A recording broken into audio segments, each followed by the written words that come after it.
मेरे प्यारे बच्चों, कैसे हो आप सभी लोग। आप सभी लोग जुड़ जाइए हमारी इंटर की क्लास जो होने वाली है रासायनिक बलगतिकी, और इसके पीछे की 2 चैप्टर हमारे रिवीजन करीब आधा घंटे में हमने पूरे चैप्टर को समराइज कर दिया है और उसके सारे इंपॉर्टेंट टॉपिक को हमने कवर किया है जो आपके पेपर में आने के लिए बहुत ही ज़्यादा ज़रूरी हैं। तो पूरे ओरिएंटेड टॉपिक जितने आने हैं उसके रासायनिक बलगतिकी के आज हम उसकी चर्चा करेंगे और करीब आधा घंटा या 40 मिनट की क्लास में पूरा चैप्टर हम खत्म कर देंगे, जो कि बहुत इंपॉर्टेंट क्वेश्चन है, इंपॉर्टेंट चैप्टर है। और जो इसके इंपॉर्टेंट क्वेश्चन है वो भी हम आपको बताएंगे, न्यूमेरिकल से लेकर के सूत्र और इसके बहुविकल्पी सब कुछ हम बताएंगे आपको। तो सबसे पहले हम अब क्रिया का वेग, तात्क्षणिक वेग और इसके बारे में चर्चा करेंगे। तो अभिक्रिया के वेग होते हैं 3 प्रकार के। अभिक्रिया का एक नॉर्मल वेग हो गया, सामान्य वेग, उसके बाद तुम्हारा औसत वेग,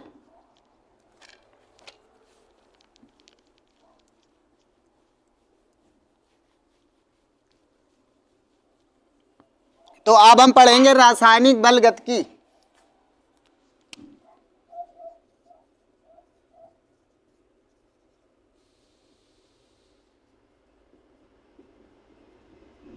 रासायनिक बलगतिकी, इसमें कुल मिला के हमें ये पढ़ना है कि अभिक्रिया करने के बाद अभिक्रिया या अभिकारक की सांद्रता में परिवर्तन कैसे होता है, क्या वेग लगता है, कैसे क्रिया होती है, संघट्यवाद, प्रभावी टक्कर, सक्रिय अणु ऊर्जा, दहली ऊर्जा, सक्रिय अणु ऊर्जा का सूत्र जो होता है, इसके बारे में सब चर्चा करेंगे। तो जो इम्पोर्टेंट है, इम्पोर्टेंट से आपको सरल की तरफ ले जाएंगे। तो सबसे पहले तुम्हारा इम्पोर्टेंट है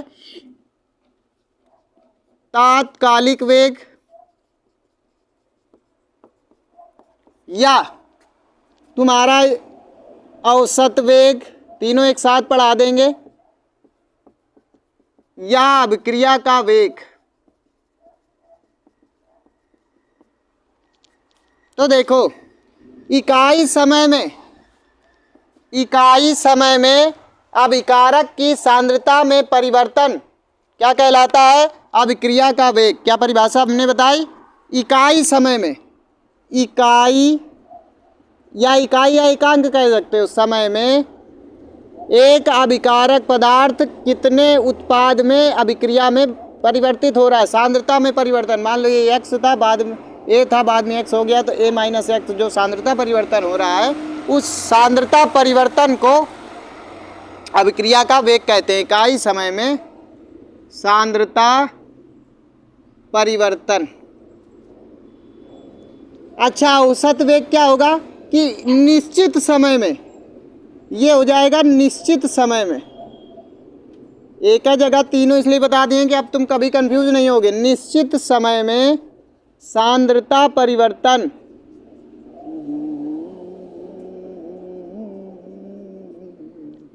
तात्कालिक वेग होगा तुम्हारा किसी क्षण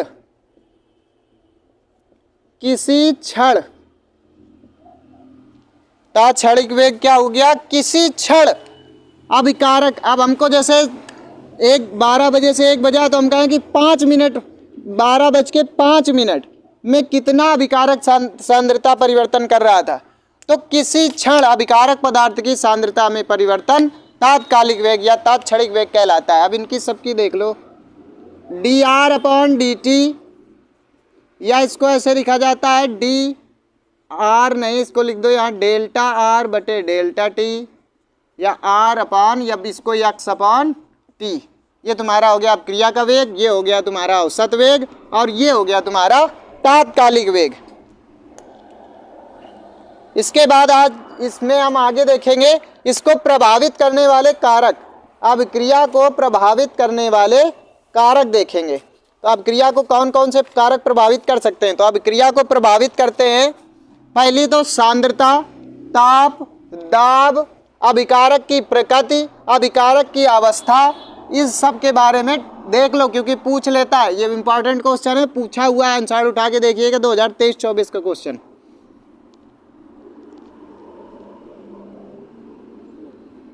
प्रभावित करने वाले कारक को लिखते हैं ताप, दाब, सांद्रता। 3 चीजें तो तुमको पता ही होना चाहिए, ताप, दाब और सांद्रता। तो यदि हम ताप बढ़ाएंगे तो अभिक्रिया का वेग बढ़ेगा। वो भी कैसे बढ़ेगा? अगर हम 10 डिग्री सेल्सियस बढ़ाएंगे तो अभिक्रिया का वेग 2 गुना हो जाएगा। ऐसे दाब, अगर दाब, अच्छा क्यों? एक कमरे में कुछ लोग बैठे हैं,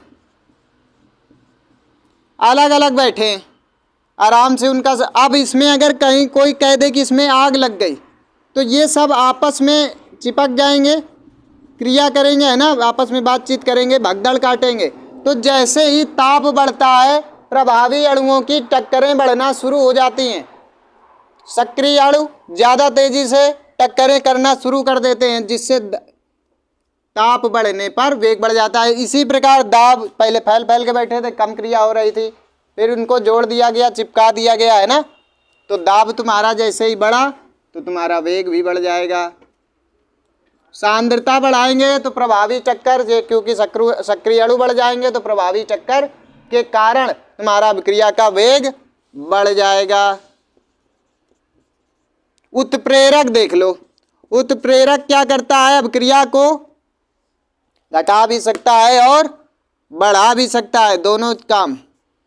क्योंकि कोई कोई उत्प्रेरक होता है तो अभिक्रिया को नियंत्रित भी करता है और कोई कोई अभिक्रिया को बढ़ाता भी है। इसके बाद हो गया तुम्हारा ये, अब हम देखेंगे वेग नियम। क्या देखेंगे? वेग नियम। वेग नियम होता है कि किसी गणितीय व्यंजक को अभिकारकों की, अच्छा रुको, पहले हम वेग नियम तुम्हारा लिख देते हैं, तुम खुद ही समझ जाओगे। एक हैंड काटे,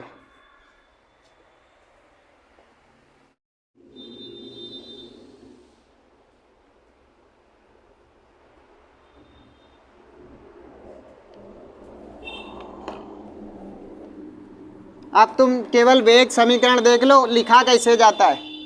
वेग समीकरण होता है डी आर, और जो अभिकारक की साइड होता है वो माइनस में बटे डी टी बराबर के आर एक्स और पी वाई, जहाँ के है तुम्हारा वेग स्थिरांक और एक्स वाई हैं अभिकारक और उत्पाद की घातें, या इसको कोटि भी कहते हैं एक जगह, है ना। ये हो गया तुम्हारा वेग समीकरण। अब इसमें हम के को पढ़ेंगे। के है तुम्हारा विशिष्ट वेग स्थिरांक।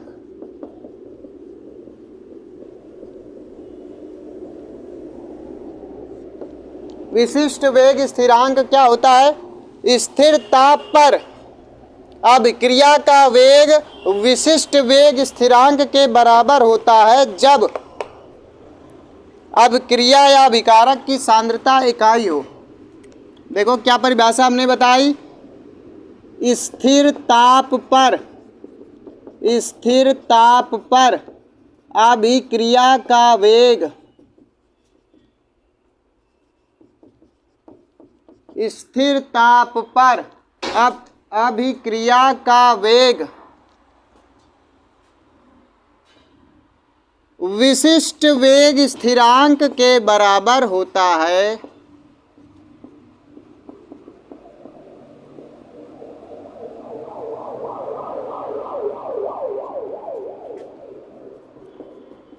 जबकि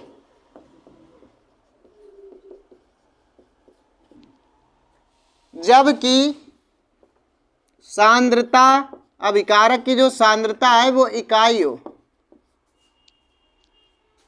इसका देखो वो सूत्र, अरे इसका के का मात्रक देखो, मात्रक सबसे इंपॉर्टेंट, बहुविकल्प इंपॉर्टेंट ही देखना है, बाकी टाइम खराब करने का समय नहीं है बच्चों, है ना। केवल आओ 10-20 मिनट में फुल स्पीड में लगाकर 2x में लगा करके वीडियो देखो और अपने ज्ञान को बढ़ा लो। जो चीज़ें छूट रही हैं वो यहाँ कवर हो जाएंगी। के का मात्रक, इसकी परिभाषा इंपॉर्टेंट मैं लिखे दे रहा हूँ यहाँ, जो इंपॉर्टेंट है मतलब इसका इंपॉर्टेंट। के का मात्रक होगा सांद्रता 1 - n सेकेंड इनवर्स। अब देखो ये निकाला कैसे जाता है, तो इसको निकालने के लिए अभी हम बताएंगे। पहले अभिक्रिया की कोटि की चर्चा करेंगे, कोटि और आणविकता की। क्या की चर्चा करेंगे? अभिक्रिया की कोटि और आणविकता की। तो अभिक्रिया की कोटि समझ लो।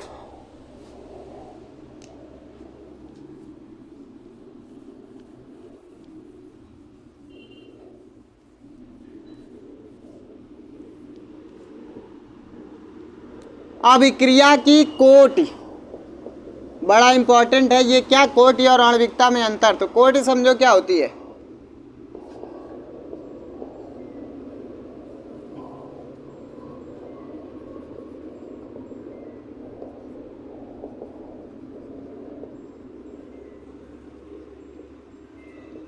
वेग समीकरण में अभिकारक और उत्पाद की घातों या अभिकारक पदार्थों की अणुओं की संख्या पर लगी घातें।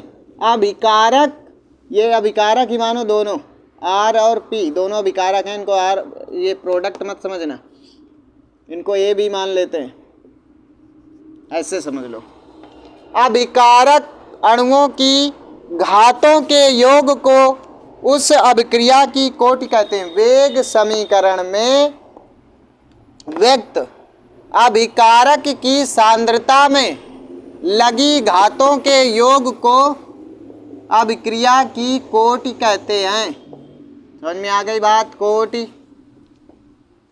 अब देखो ये 4 प्रकार की होती हैं। शून्य कोटि, प्रथम कोटि, द्वितीय और तृतीय। तो शून्य कोटि की अभिक्रिया जिसमें, अच्छा कोटि की एक परिभाषा और देखो, वह अभिकारक अणुओं की सांद्रता जो किसी अभिक्रिया के वेग का निर्धारण करती है उसे क्या कहते हैं? उसे कहते हैं कोटि। ये निर्धारण एक करेगी तो 1 कोटि का, एक को नहीं करेंगे तो 0 कोटि का, अगर दोनों करेंगे तो द्वितीय कोटि का, अगर 3 अभिकारक है, तीनों कर रहे हैं तो तृतीय कोटि का, है ना। नंबर 1 अब तुमको पढ़ना है प्रथम कोटि का व्यंजक।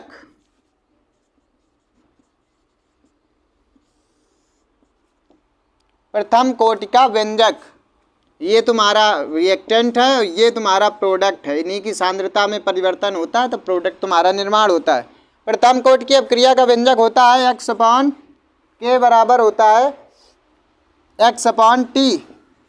मैंने कहा था वेग स्थिरांक उस अभिक्रिया के वेग के बराबर होता है जब सांद्रता इकाई हो, और इसका t½ ये तुमको आना चाहिए। t½ होता है 1/2 प्रारंभिक सांद्रता बटे अभिकारक की अंतिम सांद्रता, या आधे समय बाद सांद्रता, या आधी सांद्रता। ये हो गया तुम्हारा। इसके बाद अब प्रथम कोटि का नहीं, ये तुम्हारी शून्य कोटि का है। इसको देखो सुधार लो, ये शून्य कोटि की अभिक्रिया का बताया है। आप प्रथम कोटि का आप बताएंगे। प्रथम का मतलब प्रथम में शून्य, हमने प्रथम में प्रथम ऐसे कर दिया। अब प्रथम कोटि की अभिक्रिया दूसरे नंबर की अभिक्रिया है। ये इसमें प्रथम कोटि की अभिक्रिया का व्यंजक। अच्छा, व्यंजक निकालने का जो मेथड है, जो तुम्हारा ट्रिक है या जो तुम सीखते हो, वो तुम अपने घर में निकाल लेना है ना। उसको या तो अपनी किताब कापी से पढ़ लेना। हम बता दें क्या निगमन पूरा? चलो हम निगमन बताए दे रहे हैं तुमको। इम्पॉर्टेंट है क्योंकि ये प्रथम कोटि का इम्पॉर्टेंट हो जाता है। देख लो इसमें मानना वाले, देखो क्या मानेंगे।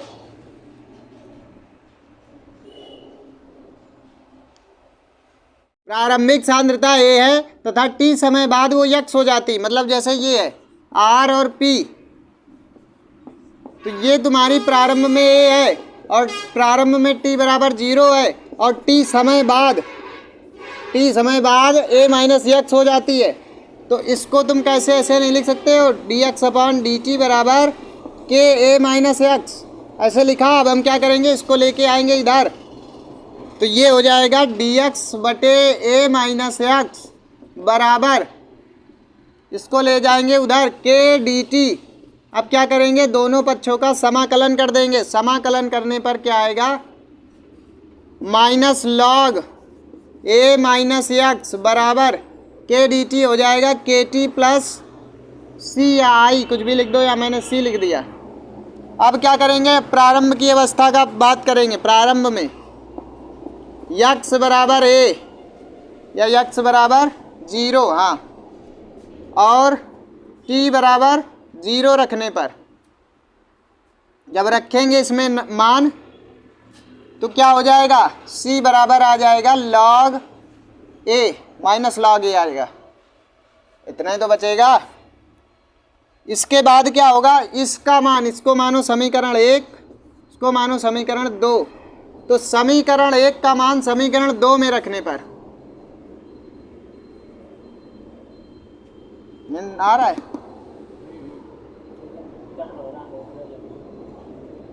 ऊपर आ जाओ, देखो इधर समीकरण 1 में 2 का मान,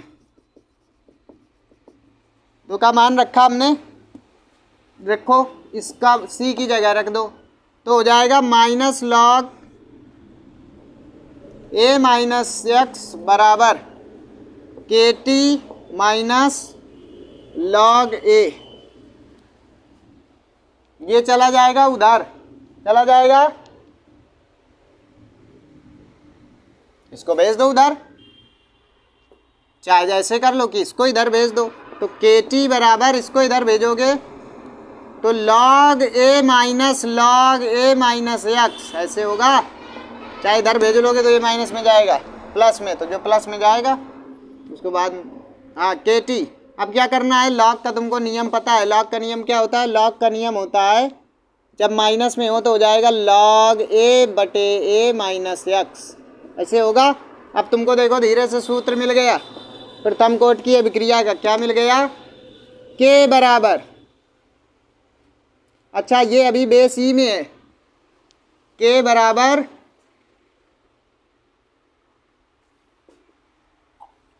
के टी बराबर, नहीं हम के बराबर निकालेंगे सीधे, के बराबर होगा तुम्हारा 1/t इंटू लॉग ई बेस में है अभी, ये ए बेस में करने, इसको 10 बेस में करने के लिए अभी हम बता रहे हैं क्या करते हैं।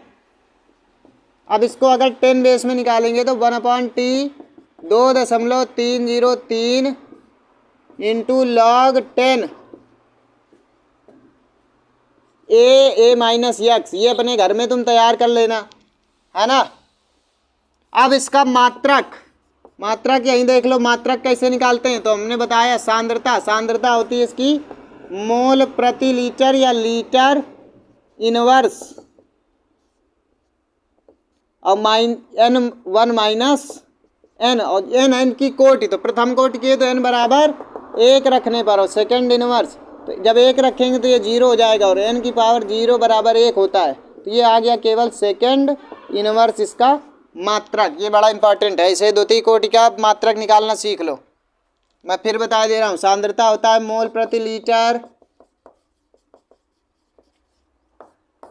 1 माइनस n सेकेंड इनवर्स, ये किसी भी अभिक्रिया की कोटि का मात्रक निकालने के लिए यही सूत्र लगेगा। इसके बाद अब हम क्या पढ़ेंगे, अब हम पढ़ेंगे अब आणविकता क्या है, आणविकता क्या होती है, इसको नोट कर लो या इसको जैसे समझो, तमाम दुनिया की बात तुमको नहीं लिखनी, जो तुम्हारी अंतिम सांद्रता है ये बात की बात है, इसमें वेग समीकरण लगाएंगे और इसको भेज देंगे x के पदों में, इसको भेज देंगे इधर, और जब इसका समाकलन करेंगे तो 1/x का समाकलन होता है माइनस लॉग x बराबर के टी प्लस सी, क्योंकि जो नियतांक होता है उसका समाकलन होता है के एक्स, मतलब डी एक्स है तो हो जाएगा x।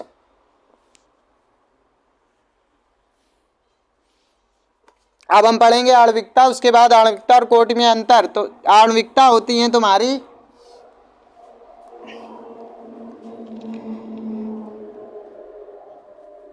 कुल मिला के समझो कि संतुलित समीकरण में अणुओं की संख्या जितनी भाग लेती है उसे उस अभिक्रिया की आणविकता कहते हैं। एक अणुक, द्वि अणुक, त्रि अणुक है ना, ऐसे करके। तो वे अभिक्रियाएं या वे संतुलित समीकरण जिनमें जितने अणुओं की संख्या भाग ले रही है उन अणुओं की संख्या को क्या कहते हैं, आणविकता कहते हैं। ये हो गया तुम्हारा। इसके बाद छद्म या आभासी आणविकता बहुत पूछता है। छद्म या आभासी एकाणुक आणविकता, तो जिन अभिक्रियाओं की कोटि 1 हो और आणविकता 1 से अधिक हो, मतलब कोटि आणविकता के बराबर ना हो, उनको कहते हैं छद्म या आभासी आणविकता। समझ में आ गया। इसके बाद देख लो इनमें अंतर, जो इम्पोर्टेंट है वही बताना है मुझे, वही मैं बताऊंगा। अंतर देखो, कोटि और आणविकता में अंतर।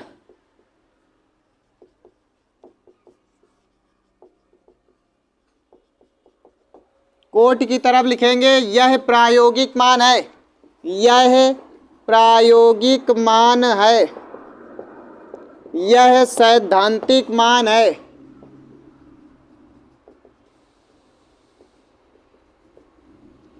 अब कोट की तरफ, कोट की पहले परिभाषा लिख दो कि यह वेग का निर्धारण करती है। जो कोटि होती है वेग का निर्धारण करती है,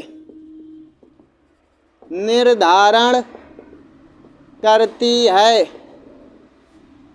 और ये अभिक्रिया के वेग में भाग नहीं लेती है। मतलब कुल मिला के अभिक्रिया के भाग में लेने वाले न्यूनतम अणु, ये परिभाषा हो गई।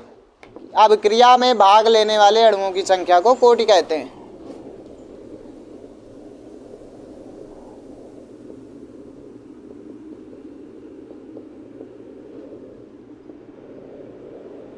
इसके बाद 3 नंबर, यह जब कोटि का हम अध्ययन करेंगे तो हमें संपूर्ण विषय के बारे में अध्ययन करना पड़ेगा।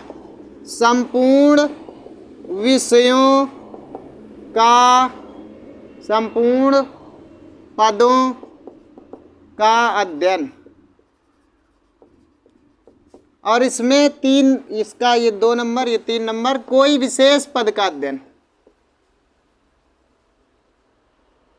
कोई विशेष पद का अध्ययन। इसका 4 नंबर देखो कि अणु जो तुम्हारी कोटि है वो शून्य, भिन्नात्मक, पूर्णांक हो सकती है। जबकि जो कोटि है तुम्हारी, जो तुम्हारी कोटि है केवल कैसी होगी, जो तुम्हारी कोटि है बच्चों वो तुम्हारी केवल पूर्णांक नहीं धनात्मक होगी, केवल धनात्मक, धनात्मक पूर्ण संख्या। ये तुम्हारे अंतर हो गए आणविकता और कोट में, जो बहुत ही ज़्यादा इंपॉर्टेंट है। इसके बाद अब हम संघट्टवाद पढ़ेंगे और इसको ख़त्म कर देंगे। पूरा चैप्टर तुम्हारा लगभग ख़त्म होने के कगार में आ गया। संघट्टवाद के बाद हम इसके कुछ 1-2 तुमको न्यूमेरिकल, 2 न्यूमेरिकल करीब लगभग करा देंगे। एक तुम्हारा प्रथम कोट की अभिक्रिया वाला और ये। हाँ, तो संघट्टवाद होता है, इसमें हम पढ़ेंगे सक्रिय अणु, अणुओं की टक्करों के में आधारित होता है। अणुओं की टक्करों में आधारित एक सिद्धांत दिया था विलियम्स लुईस ने, उसके आधार पर संघट्टवाद में कुछ परिभाषाएं होती है। तो सक्रिय अणु देख लो। अब एक बात समझो, ये हो गया तुम्हारा अभिकारक तल, ये उत्पाद तल, ये तुम्हारा हो गया देहली तल, देहरी बिल्कुल है ना, दहलीज। ये हो गई सक्रियण ऊर्जा।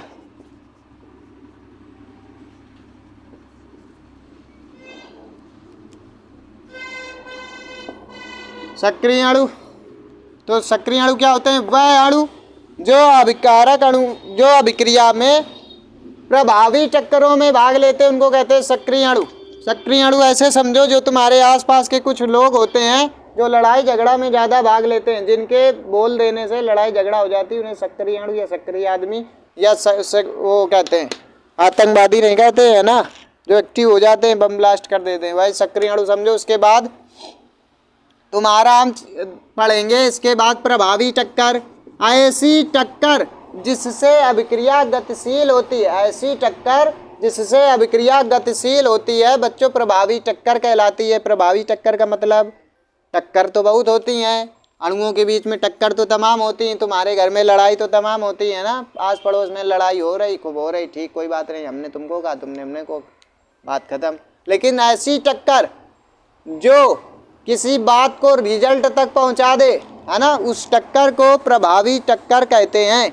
मतलब जिससे उत्पाद का निर्माण होने लगे, तो उन टक्करों को प्रभावी टक्कर कहते हैं। इसके बाद हम पढ़ेंगे सक्रियण ऊर्जा। सक्रियण ऊर्जा, और ये बड़ा इंपॉर्टेंट है। सक्रियण ऊर्जा में क्या पढ़ेंगे? सक्रियण ऊर्जा में तुम्हारी ये है कि ऐसी ऊर्जा जो अभिकारक तल को बढ़ाकर, और ये प्राप्त ऊर्जा कहाँ से होती है? इन टक्करों से, सक्रिय अणुओं की टक्करों से प्राप्त ऊर्जा जो अभिकारक तल को बढ़ाकर, अभिकारक तल को बढ़ाकर कहाँ ले जाती है? देहली तल तक ले जाती है। ऐसी ऊर्जा अणुओं की टक्कर से ऊर्जा प्राप्त होती है।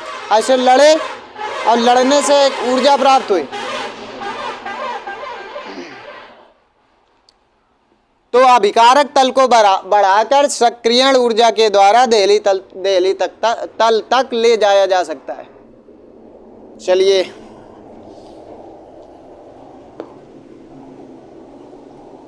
इसकी परिभाषा देख लो सही से एक बार फिर। वह ऊर्जा जो अभिकारक तल को बढ़ाकर या उत्पाद से अभिकारक से अभिक्रिया या उत्पाद बनाने का प्रोत्साहन करती है, वह ऊर्जा कहलाती सक्रियण ऊर्जा। अरे कुल मिला के इतना याद रखो, अभिकारक तल को देहली तक ले जाने वाली ऊर्जा सक्रियण ऊर्जा कहलाती है। जैसे क्लास में तुम लोग बैठे हो ऐसे, लेकिन पहले ये हम तुमको धीरे धीरे थप्पड़ मार रहे हैं, धीरे धीरे, है ना, धीरे धीरे मार रहे हैं, कोई तुमको दिक्कत नहीं है। लेकिन एक थप्पड़ ऐसा मार दिया, जोरदार ऊर्जा निकली उससे, और तुम सीधे ऊपर चले गए, कहाँ, हेड के पास चले गए, प्रिंसिपल के पास। तो वही ऊर्जा जिस थप्पड़ की ऊर्जा से तुम हेड के पास गए, वही थप्पड़ तुम्हारा सक्रियण थप्पड़ कहलाता है। बात आ गई समझ में? बस इससे समझ में आ गया होगा। वह ऊर्जा जो तुमको देहली तक ले जाए, बिल्कुल कगार में ले जाए, उसको कहते हैं सक्रियण ऊर्जा। इसके बाद अब पढ़ेंगे देहली ऊर्जा। देहली, अच्छा, सक्रियण ऊर्जा की ये से दर्शाते हैं, और देहली माइनस प्रारंभिक। इसके बाद इसमें देहली ऊर्जा की परिभाषा पढ़ लो। वह ऊर्जा या वह निम्नतम ऊर्जा जिसके बाद या जिसके फलस्वरूप उत्पाद का निर्माण शुरू हो जाता है, देहली ऊर्जा कहलाती है। बिल्कुल पीक पॉइंट में होता है निम्नतम ऊर्जा, बिल्कुल पीक पॉइंट शुरू हो जाता है तुम्हारा उत्पाद का निर्माण, ये हो गया देहली ऊर्जा।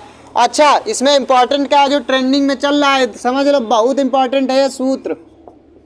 ये बराबर, या इसको ऐसे देख लो, log K1/K2 बराबर ये, एक मिनट,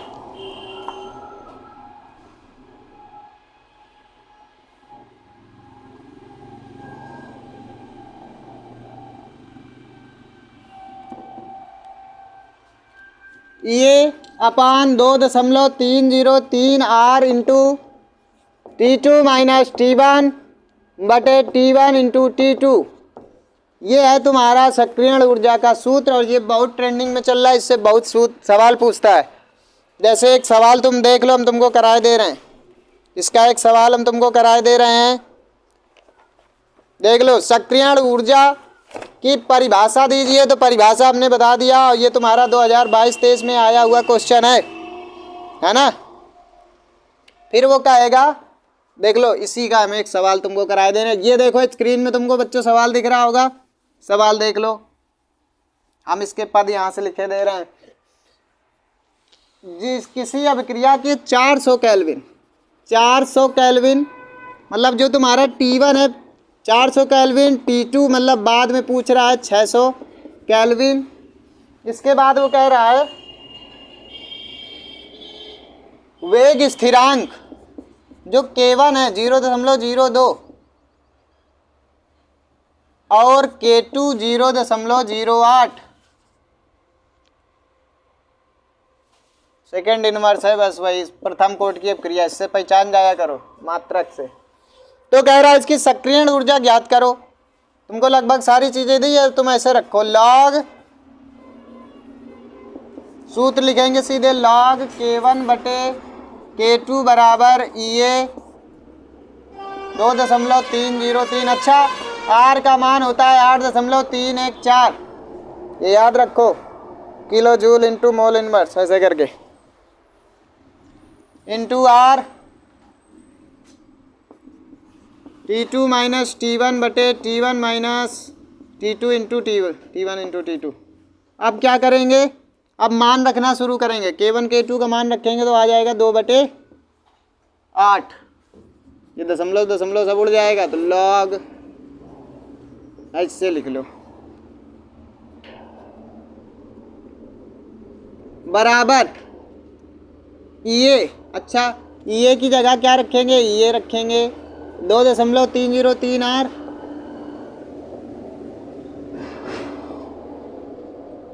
8.314 होता है, 8.314। अच्छा T2 माइनस T1 क्या करेंगे तो कितना आएगा 200 बटे 6 चौका 2400, 2400 नहीं 24,000, काट डालेंगे, 2 जीरो से 2 जीरो कट गया, 1/1200 आएगा। नीचे लिखेंगे 2 दूनी 4 log 1/4, 1/4 ये बराबर इसका मल्टीप्लाई करेंगे तो आएगा 19.147, 19.147, 1/1200। अब क्या करेंगे, log 1 का मान होता है 0 तो ये ख़त्म हो गया, log 4 का मान 0.6021 बराबर ये बराबर, अब कुछ नहीं करना है, जो नीचे है उसको सबको ऊपर भेज दो, ये सब गुणा में चला जाएगा। 1200 और 19.147 देख रहे हो बच्चों, 147, इनका सबका गुणा कर लो, तुम्हारा ये आ जाएगा। ये तुम्हारा होमवर्क है, इसको तुम गुणा कर लेना है ना। हाँ ऐसे सवाल लगाए जाते हैं, कोई बहुत लफड़ा नहीं है इसमें, केवल तुमको मान पता होना चाहिए और log का थोड़ा सा फार्मूला इधर उधर करना पता होना चाहिए, बस आ गए सब सवाल तुमको। एक सवाल देखो इसका, प्रथम कोट की अभिक्रिया में 100 मिनट पश्चात, प्रथम कोट की, ये आपको स्क्रीन पे सवाल दिख रहा होगा, ये न्यूमेरिकल देख लो, इसके न्यूमेरिकल जो इंपॉर्टेंट है वो मैं तुमको कराए दे रहा हूँ। प्रथम कोट की अभिक्रिया में, प्रथम कोट की अभिक्रिया में, प्रथम कोट समझते हो क्या कह रहा है, 100 मिनट बाद, 100 मिनट बाद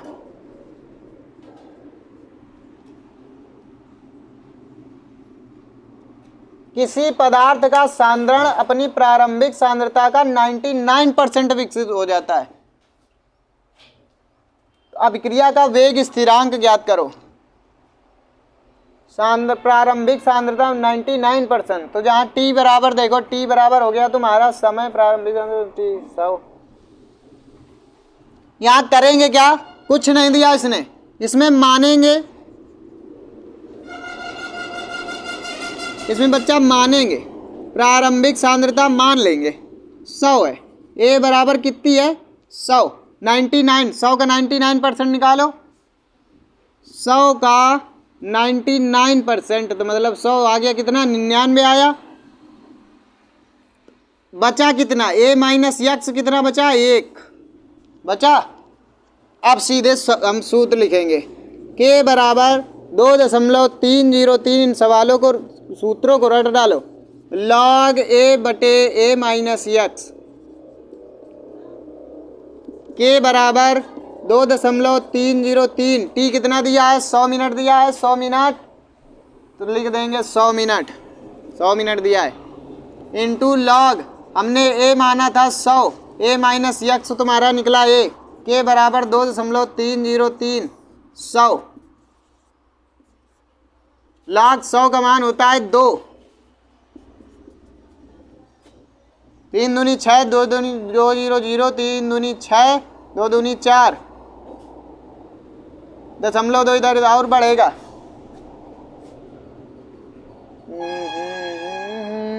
नीचे से काटेंगे तो 0 इधर को बढ़ेगा, तो हो जाएगा k बराबर 0 0, 2 अंक बढ़ेगा 0 4606।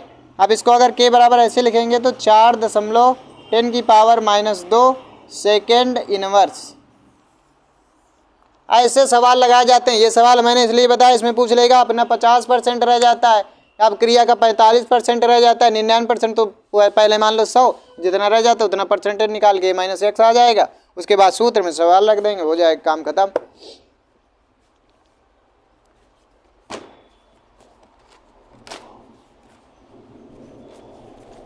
और इसमें देख लो क्या क्या, थोड़ा सा बहुविकल्पी इसके देख लो, निम्नलिखित में कौन सी अभिक्रिया शून्य कोट की अभिक्रिया है, तुमको अभिक्रिया दे देगा, पूछेगा, ये देखो मॉडल पेपर से लेकर 2022, 23, 24 तीनों में पूछा है इसने, कौन सी अभिक्रिया शून्य कोट की अभिक्रिया है, तो शून्य कोट की अभिक्रिया याद कर लो, H2 + Cl2 शून्य कोट की अभिक्रिया है, ना तो इसमें H का कोई प्रभाव पड़ता है वेग में, ना तो इसमें क्लोरीन का कोई प्रभाव पड़ता है।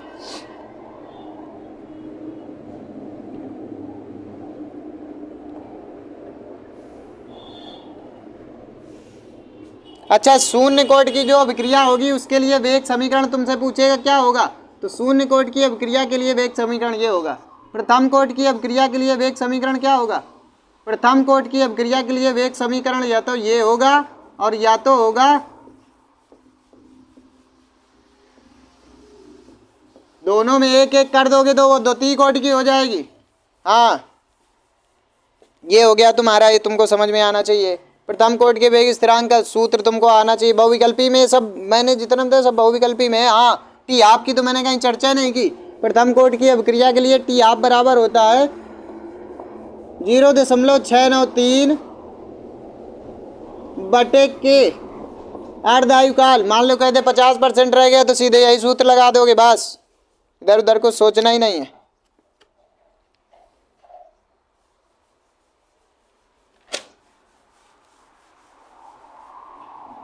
एक तुम्हारा क्वेश्चन देखो, शून्य कोटि की अभिक्रिया से आप क्या समझते हैं। व्यंजक वो लिखिए, व्यंजक केवल लिखना है, ये समझ के चलो, ये बहुत कम निगमन करवाता है। एक तुम्हारा होमवर्क है, ये हम आपको होमवर्क दिए दे रहे हैं, बस हो गया, ये चैप्टर आपका खत्म हो गया बच्चों। और जितनी तन्मयता से हम ज़्यादा जितनी देखो बातचीत नहीं करते हैं कि जितनी जल्दी जल्दी तुम्हारा चैप्टर खत्म हो जाए। आप हमारी यहाँ बात सुनने नहीं आए हैं, आप हम रिवीजन करने आए, आप हमको देखने नहीं आए। आप क्या करने आए हैं, हम तो कहीं ना कहीं उपलब्ध ही हैं, कहीं ना कहीं तो हम सबको पढ़ा ही रहे हैं। आप ये समझने आए कि हम यहाँ से क्या खास निकाल लें, और हम आपसे बार बार कह रहे हैं कि यहाँ पढ़ लिया उसके बाद पढ़ने नहीं। इसी को 3-4 बार क्लास कर डालो, उसके बाद ख़त्म, कुछ नहीं पढ़ना है। 5-6 घंटे में तुम्हारी पूरी केमिस्ट्री ख़त्म हो रही है, क्योंकि 30 से 40 मिनट से ज़्यादा कोई तुम्हारा होता नहीं है। ये स्क्रीन में जो सवाल दिख रहा है, जो स्क्रीन में तुमको सवाल दिख रहा है, ये तुम्हारा होमवर्क है। चलिए बच्चों, ज़्यादा से ज़्यादा हमारी क्लास को शुरू करिए। और पहला चैप्टर विलयन और दूसरा चैप्टर वैद्युत रसायन कक्षा 12 के बच्चे अपने सबको दोस्तों को शेयर कर दो कि जो स्कूल भी नहीं जाते हैं, जो बच्चे अभी तक पढ़ने भी नहीं गए, जिसको कुछ आता जाता भी नहीं है। हम उन बच्चों को ये नहीं कह रहे हैं, कुछ बच्चे की मजबूरी होती है, घर से परेशान होते हैं, है ना, जा नहीं पाते हैं, उनको कमाने जाना पड़ता है, उनके पिताजी नहीं है, माताजी नहीं है, जिम्मेदारी हैं, भाई बहन हैं छोटे। तो उन बच्चों के लिए कह रहे हैं कि इस क्लास के बाद आपको कुछ नहीं पढ़ना है। केमिस्ट्री में जितने बच्चे फेल हो जाते हैं, डरते हैं कि मैं क्या करूँगा, अगर थ्योरी ही कंप्लीट कर ली तो तुम पास हो जाओगे, तुम्हारे अच्छे नंबर आ जाएंगे, 70 से 80 नंबर, क्योंकि रिएक्शन का वेटेज केवल 20 से 25 नंबर का होता है। 30 नंबर तुम्हारे प्रैक्टिकल के मिल गए। तो चलिए बच्चों, आज की क्लास को ख़त्म करते हैं। कल आपसे फिर से मुलाकात होगी नए चैप्टर के साथ, जो आपका डी ब्लॉक है, डी ब्लॉक और एफ ब्लॉक, उसके सारे इंपॉर्टेंट जो थ्योरेटिकल क्वेश्चन है वो ख़त्म करेंगे। उसके बाद उपसंयोजी होगी जो बहुत ही ज़्यादा इंपॉर्टेंट है, उसको भी ख़त्म करेंगे। तो चलिए बच्चों, धन्यवाद।